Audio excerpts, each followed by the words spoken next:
I would like to pick up right where we left off and turn to Congressman Bishop and discuss what Matt Peterson talked about, which is the problem of our understanding of the economy, that it is a neutral space, which effectively has meant for the past generation that the left makes advances and the right stands idly by. Now, Congressman, you have been interested in antitrust laws and thinking about ESG from that perspective. Could you talk a little bit about that, please? Well, I joined Chairman Jordan of the Judiciary Committee back in July asking for information from Vanguard and I think BlackRock and some other entities on the degree to which there's an agreement in restraint of trade concerning decarbonization and the like, all the ESG initiatives. And I will just say that I think it's today there's an announcement that Chairman Jordan has followed that up because what's been forthcoming is limited, and so subpoenas have been issued to Vanguard and Aruna Capital, and I think that it's, it seems like something that's been obvious. It's staring us in the face, and the question is just whether we're going to permit it to go on endlessly, or, as you say, it is an economic war being waged by unfair means. Agreements in restraint of trade must be responded to by Congress, and committees in Congress can find out what's been going on, and then we'll see what happens after that. And what must some of your colleagues here think who would be on our side in principle, but discourage you from pursuing this? I mean, do they think that things will simply normalize in time? I think generally about your thesis, Arthur, and some of the materials I've seen. I saw your interview with Kevin Roberts, and I think there is, look, I've been in Congress since 2019. One of the things you said is that maybe we need to look to states. I agree with that. I'm leaving Congress to go run to be Attorney General of North Carolina for exactly the reason you're talking about. I think as a general theme, the problem is there's a lack of will, a lack of courage in people who've served in Congress for far too long and who are nominally conservative, and that's got to change. And so it's a matter of using this timidity in responding to an all-out assault on the American way of life by a radicalized left is not a solution. And so, yeah, I think that you've got to use tools that we've been reticent about, and if people are scandalized by that, well, I'm sorry, that's just too bad. Thank you. Representative Babin, we talked about immigration a little bit. I just have a basic question. Why does the right always talk about doing something about immigration and never does anything? You've seen it from the inside. Tell us. Absolutely. When I got elected in 14, and I sit on committees that really don't have jurisdiction. Unlike Dan, I don't sit on judiciary. But it's such a major issue, and especially being from the state of Texas. It is. I think it's the most important issue that we face as far as danger, because the imminent danger that an open border has for us is just overwhelming. And quite frankly, just as Dan said, we don't have 100% will in the Republican Party to secure the borders. The Democrat Party certainly does not want to have secure borders because they see this as a political thing. This is a source of votes, a source of chaos to inflict upon the country with a Marxist intention of nihilism, anarchy. Marxists pick up the pieces routinely. You look at your history books. This is the way they operate. And quite frankly, the House of Representatives, I was so proud, having served on my fifth term, we passed H.R. 2, which I think is historically, I think it's the toughest, best border security bill that has come out of the Congress in modern times. And unfortunately, it's withering and gathering dust over in the Senate because the Democrats are in control there. And in his paper, Michael Antone said, we're so blinkered by ideology that we can't or won't apply obvious solutions to simple problems. We know what, I'm a dentist by profession. I'm used to getting things done. Somebody comes to my office having a dental problem, we diagnose it. We sell that to the patient. I say sell. We convince the patient that treatment is necessary, and we get the thing done, and they leave usually smiling and happy. Up here, it doesn't seem to work like that. I wish it did, but it doesn't. One day, last week, we had 12,000 illegals come across the border. Most of them over in Arizona, and thanks to the great state of Texas and our governor, I have been trying to convince him for a long time to declare an invasion, and I was very, very happy that he did, because 7 of my 9 counties that I represent, county resolutions said, this is an invasion, Congressman. We are being overwhelmed. And guess what? We are nearly 300 miles from the border in my district. My district is the Houston area to Louisiana. And we simply have got to secure this border. If we don't, I don't see this country lasting as we know it. That's just the simple fact of the matter. We should not be negotiating border security. We should be enacting it. And quite frankly, I can't sit up here and explain and speak on behalf of some of my Republican colleagues that won't vote for border security. It's either they're foolishly compassionate or, about they've been convinced by the Democrats that this is the right thing to do, or it could be an ideological thing as well, or it could be an economic thing. I think we all know that there's groups that you would think would be Republicans. U.S. Chamber's one of them, that it's an economic thing. They want cheap labor. And since the pandemic, we've got major unemployment by folks that just simply won't seek a job because they're cashing a check each month and don't need to work. And so it's totally economics when you look at it from that standpoint. But the Republican Party, let me tell you something. If we put a Republican back in the White House, he has got to have interior enforcement in a major way.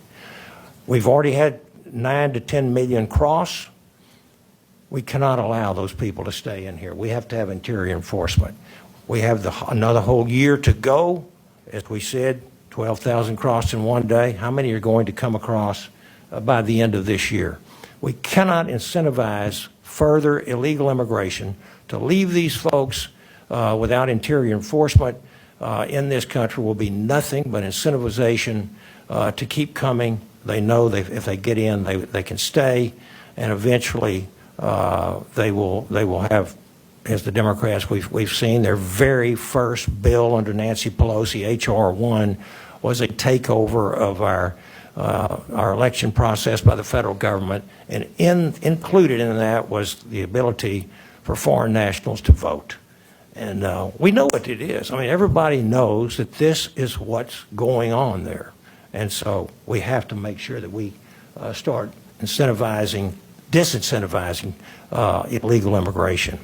And sad to say that Republicans do. We talk about border issues, but we can't seem to get on the same page. But I will say this, and I've already mentioned it, H.R. 2 is a tough, good bill that would put this country on the road to a secure border if only the Democrats would let that come to the floor in the Senate.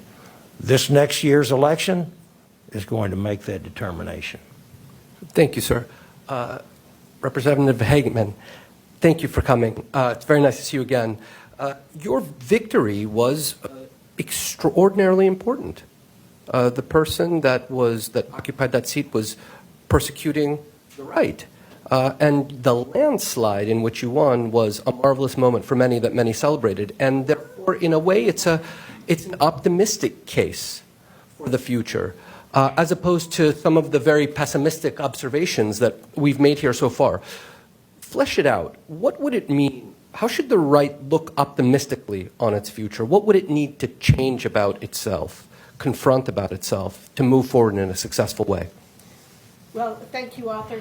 Thank you for having me here today. And thank you for having me here today. And I think one of the things that we have to recognize, and this builds a bit more on your last panel and some of the points that they made, we have to understand how we got to the current position of where we are if we're going to be able to fix it going forward.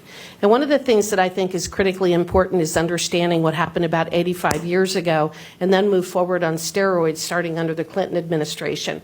And that is the dramatic expansion in the administrative state.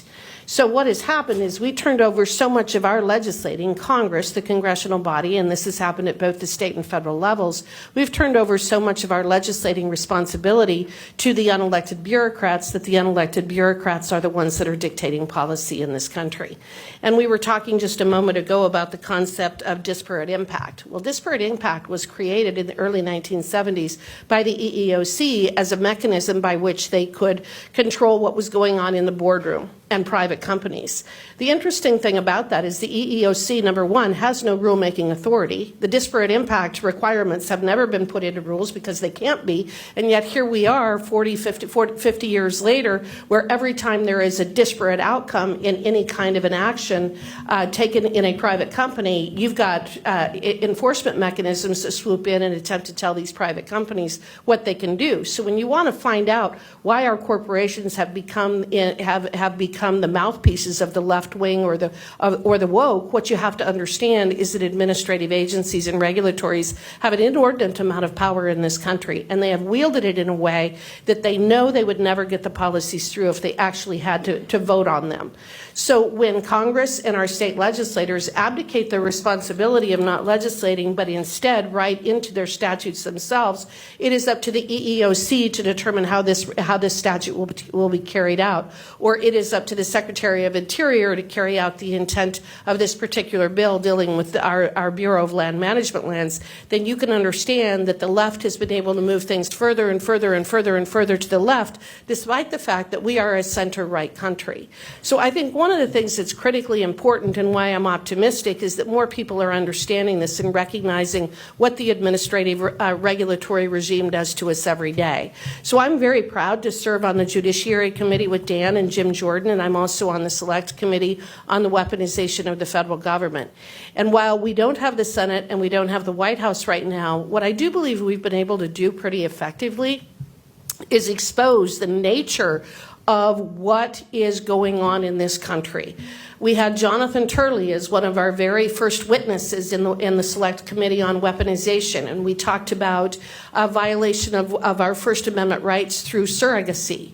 So it isn't that Joe Biden went out and said, you can't say that, or it isn't that one of us went out and said that. What did they do? They went to Facebook, and they went to Twitter, and they went to all of these companies, and they said, we don't like what's being said here. We don't like these jokes. We don't like these statements. We don't like anybody pushing back on COVID. And so they got the companies to do their dirty work, and then they sat back and said, well, that wasn't us. We didn't do that. But that's illegal. And in Missouri versus Biden, we have two incredible decisions saying that, and I think the United States Supreme Court will affirm that outcome. We've had Matt Taibbi and Michael Schellenberger come and describe what they have been able to uncover and disclose. And I always say sunshine is the best disinfectant, and this place needs to be fumigated.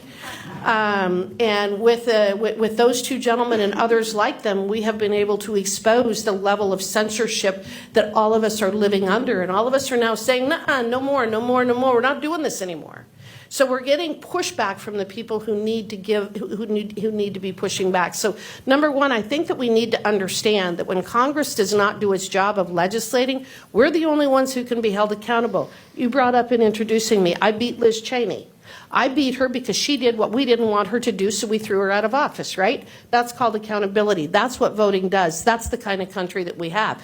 But who runs the EEOC? Who's the undersecretary of the undersecretary of the undersecretary who ensures that we enforce disparate impact rules and regulations? We don't know. They can never be held accountable. We've got to push that decision-making authority back to Congress where it belongs. You need to hold people like me accountable. We need to be exposing what the administrative state has ultimately done to us, and then we can fight back against it and expose it, because it is such an antithesis to the very foundation of our form of government, which is separation of power and individual rights. And if you look at the separation of powers, the very purpose of that paradigm was to make sure that our individual rights were protected, whether it was from the executive branch or the judicial or the legislative branch.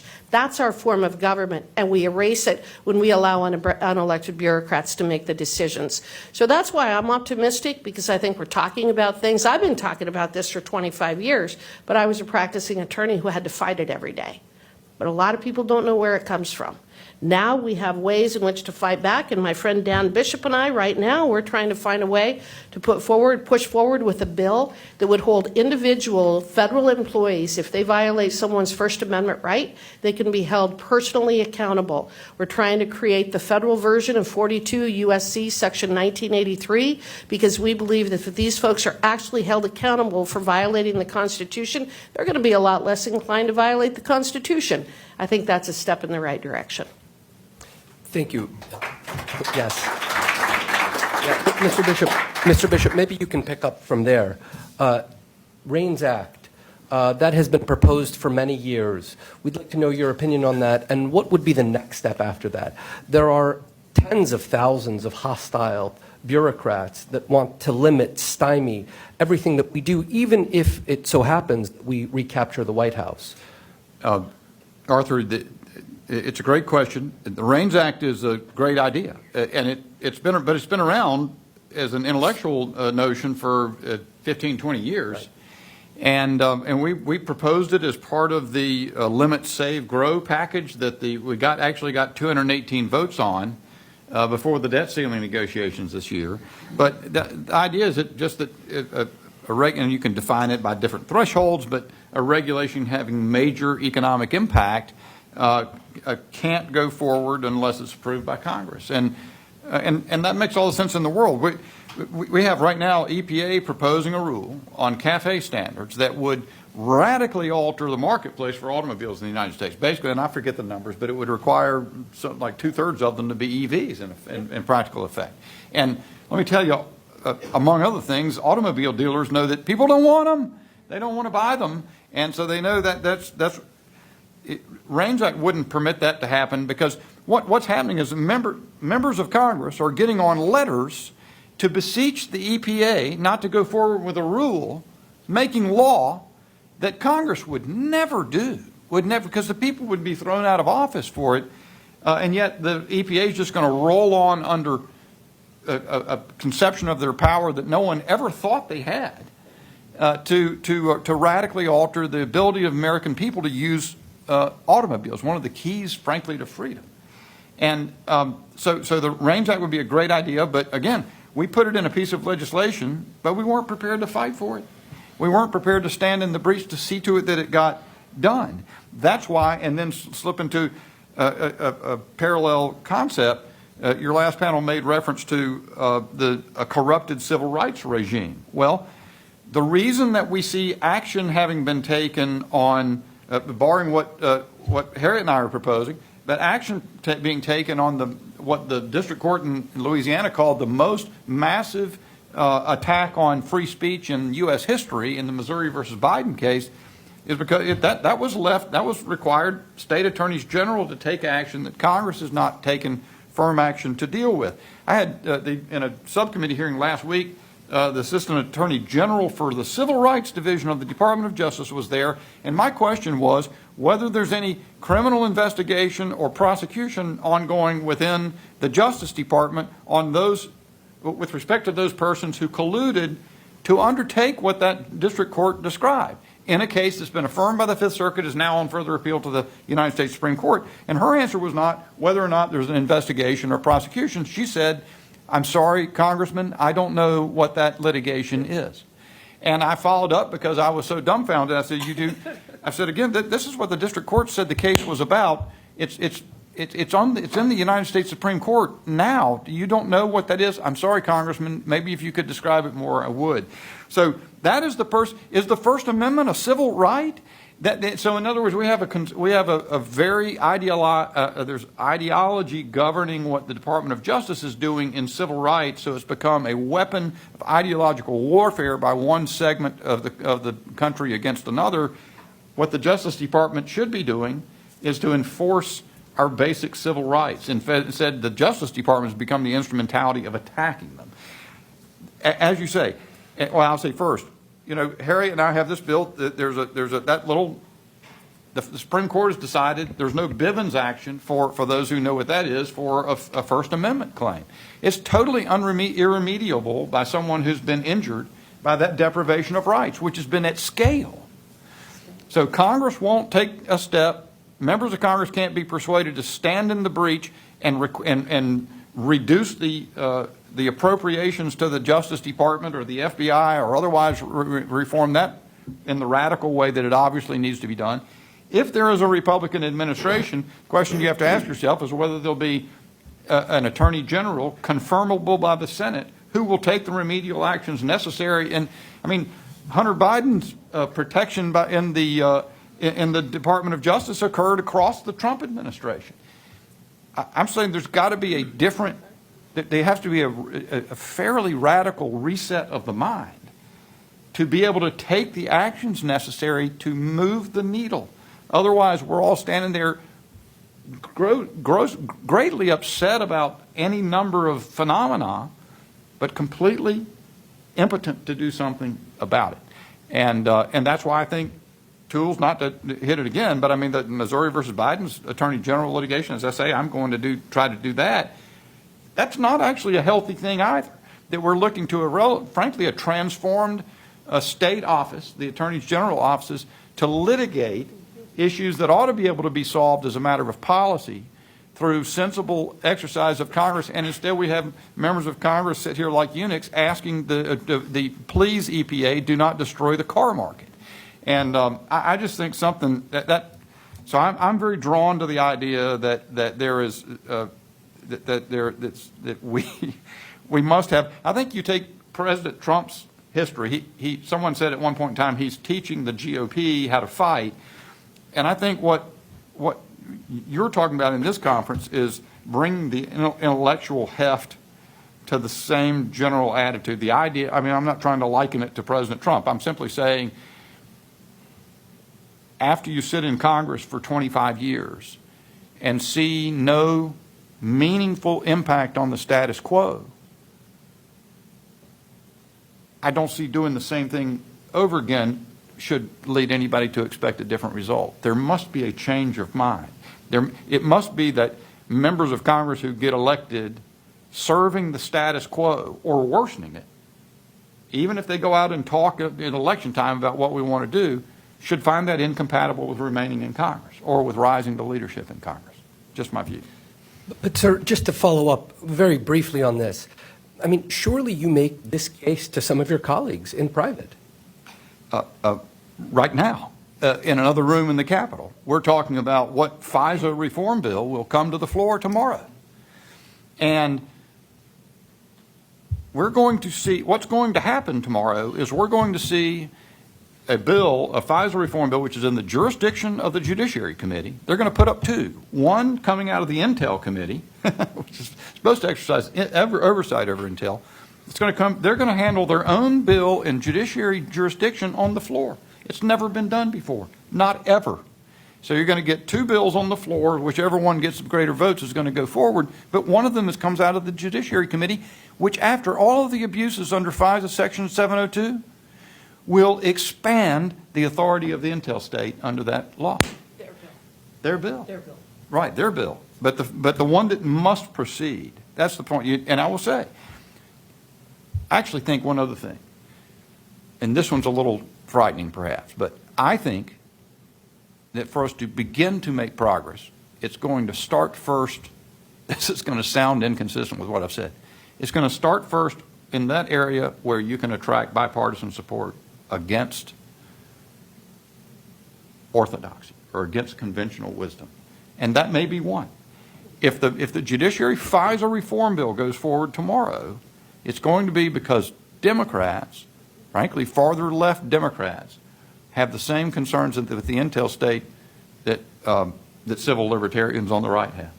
So we'll see what happens. But you're absolutely right that it is ubiquitous in the matters that happen here. There's that meaningful reform gets blunted every time by sort of a notion that, I don't know, whether it's hand-wringing.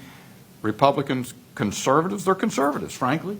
They will speak at length. They will worry a great deal about all these phenomena that threaten the American people, but they will not meet the moment when it comes down to something that that requires shutting the government down for a period of time, or requires negotiating over the debt limit, something, or in the thing that we see coming forward perhaps soon, H.R. 2 in exchange for further aid to Ukraine. I've never voted for any aid to Ukraine, but what I think that actually sounds like it's devolving into is perhaps some gesture towards border security. If it's not H.R. 2, if it's not a fundamental change, it's not going to fix anything. And I think the American people, I can tell you this, I go around, I see voters a lot, Republican voters, and it's amazing how much farther they are ahead than Congress. Yes. And in fact, all the folks that we're working together with in Washington need to take a lesson from the people who are out there. I don't think it's pandering to say it. They have figured things, and they are so beside themselves with frustration that they see time after time, give us another chamber, give us the White House, we're going to fix it when we have the White House, and it never comes to pass. I will say this last thing. Unless there is a change, unless the kind of re-examination happens quickly and it produces real courage, will, talked about ferocity and ruthlessness. I don't know if I'd use those terms, vehemence, certainly. If that doesn't happen, whole swaths of what otherwise is going to, it would be the following to general conservatism in general will fall away, because it's wholly useless to continue to pursue it if they can be talked about and cosmetically presented, but never actually pursued when the chips are down. Thank you. Mr. Babbitt, you know that Australia some years ago had birthright citizenship, and then they got rid of it. And you also know that President Trump for a long time discussed putting forth an executive order to change our current understanding of birthright citizenship, and that also, was brushed under the rug, was forgotten about. It's not entirely clear. But you have been thinking about this and presented a bill on it. Could you tell us a little bit about it and why this is so important? Well, it's extremely important. I mean, again, the border and immigration are destroying our great republic. That's what's happening. And so much so that even though I'm on transportation and infrastructure and space science and technology, I serve as one of the co-chairs on the House Border Security Caucus and also serve on the task force on Mexican drug cartels.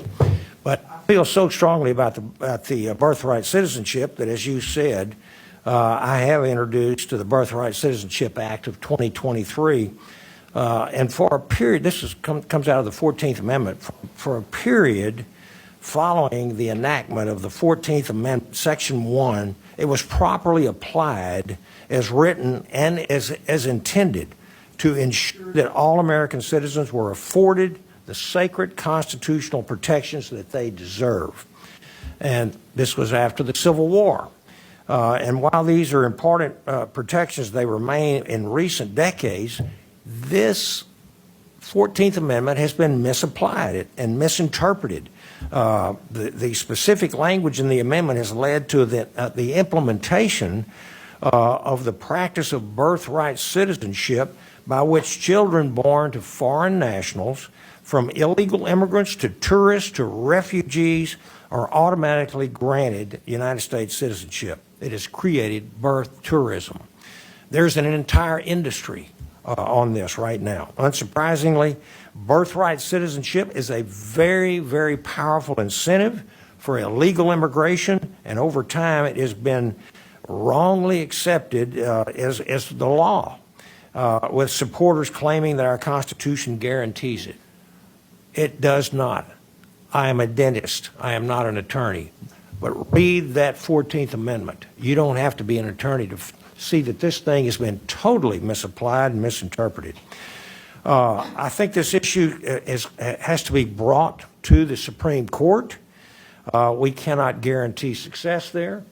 I think right now, with the current membership of the court, I think we have a good shot at having this thing reinterpreted in a way that would do some real good. But we will never have the opportunity unless we stand up and fight for birthright citizenship to be reinterpreted in a way that makes sense. Our immigration system is supposed to benefit the United States of America. It is not there to benefit foreign nationals who want to come into the United States. And as you've heard both of these other individuals tonight say, it's going to take courage. We've got to stand up because no one likes to be called xenophobe, homophobe, Islamophobe, all kinds of phobes. Dentist phobe. I dealt with that for 38 years. But birthright citizenship is enabled by this faulty legal application, ending the practice by clarifying the eligibility of birthright citizenship is a necessary step in fixing this broken immigration system that we have and stopping the complete exploitation of the generosity of the United States of America. Thank you. Yes, sir. We have just a few minutes remaining. And Mrs. Hageman, I want to talk a little bit about what you see from your constituents. I mean, as I said before, they resoundingly voted for something different. These frustrations have been going on for so long throughout the country, especially visible in your district, but throughout the country. What do you see? I mean, this cannot build forever. You know, it either goes in one direction or in another. What do you see?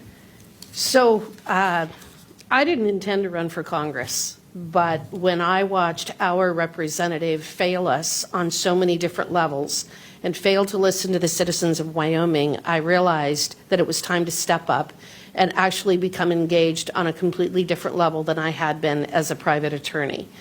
So I have often said I was not running against Liz Cheney, but I was running for Wyoming. And I think it's important for every representative to feel that way.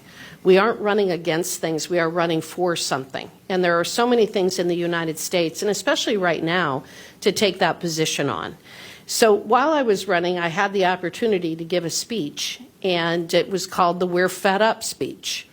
And I don't know how many of you may have seen the video. It was, I didn't expect it to become the story that it has, or to be seen as much as it has. But all I did was describe a litany or set forth a litany of the things that we are fed up with. And that is where the Wyoming people are, and it's where the American public is. And that's why I will agree with Dan and I will agree with Brian both, that the American public and conservatives and Republicans and parents and business owners are further ahead than we are in terms of recognizing where we're going if we don't change course. And this isn't something about changing course in 2027 or 2032. It is about changing course right now because we don't have a lot of runway left. We are fed up with a government that doesn't seem to work for the American public anymore, but seems to work very well for the elitists in Washington, D.C. We are fed up with the Department of Education that believes that boys should be able to participate in girls' sports and that girls should simply put up with that. We are fed up with the Nancy Pelosi's of the world. We're fed up with the Hunter Bidens of the world. We're fed up with the way that our government is no longer working for us, but working for some of the people in Washington, D.C., and New York City, and Los Angeles, and allowing them to amalgamate and stockpile more and more power for them and their friends, while the rest of us are left further behind. I come from one of the largest energy producing states in the nation, and I'm extremely proud of that. We make everybody's lives better. We're the largest coal producers in the nation. We produced 250 million tons last year, and I hope it's double that next year. We produce oil and gas. We have the ability to produce uranium. We are one of the top cattle producers in the nation. Everything that we do increases our prosperity. And the fact is that our Constitution gave us the foundation of freedom and liberty, but it is affordable energy, housing, and food that has given us the prosperity that we have enjoyed in this country that is unrivaled in human history. We have a certain segment of the population right now that wants to take that away, and they're using everything from the UN to the COP28 to John Kerry and all of these other things to try to destroy our prosperity, to do exactly what Brian has said, which is to implement a Marxist state of play that none of us want, and that the people who are attempting to impose it will never have to live under. So what do the Wyoming people say right now? They say we're fed up. We're fed up with the nonsense that comes out of this place where we can't fix problems, which are really not insurmountable. I'm the chairman of the subcommittee on Indian and Insular Affairs. I could list off 15 things right now that are bipartisan and bicameral that we could fix if we simply got the words down on paper, moved back and forth across that little place out there, that little concrete island out there, about 6 times. We'd have it done and we'd solve problems. We have the ability to solve problems. We don't, because there is a disincentive to solve problems, there is an incentive to continue to have them in play, and there is also there is an incentive to disenfranchise the American public. But again, why I'm optimistic is I'm not alone in saying these things. I'm not just screaming in the dark. There are a lot of leaders out there at the local, state, and national level. Many of my freshmen that I came into this class with feel exactly the same way that I do. Status quo is no longer acceptable. The status quo is no longer going to be tolerable because the American people have moved beyond just saying, we'll fix it next time. We can't just fix it next time. Next time is now. Next time is right now. We've got to fix these things. They aren't insurmountable. We have a document that tells us how to do it. We should have a judiciary who would help us to do it, and we need to have a legislative branch who's willing to push forward with what are common sense solutions to some difficult issues, and some of them are going to be harder than others, but doggone it, we got to try. Thank you. Thank you very much. And please thank our panelists.